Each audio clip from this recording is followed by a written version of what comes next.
اعوذ باللہ من الشیطان الرجیم بسم اللہ الرحمن الرحیم اللہم لعن قتلۃ الحسین و اولاد الحسین و صحاب الحسین۔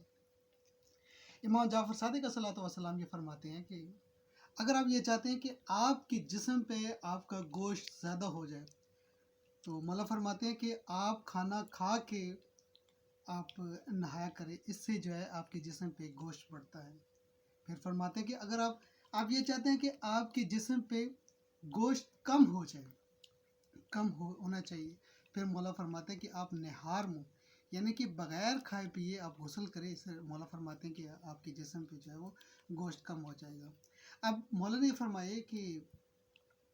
جو کھانا کھا کے ابھی آپ نے کرنا یہ ہے کہ آپ نے فل فور کھانا کھا کے آپ نے نہانا نہیں ہے۔ فل فور کے بارے میں یہ حکم نہیں ہے کہ آپ جیسے ہی آپ دسترخوان سے اٹھے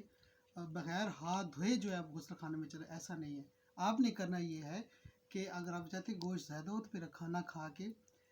دسترخوان پہ حکم ہے کہ آپ کم از کم آدھا گھنٹہ بیٹھیں دسترخوان پہ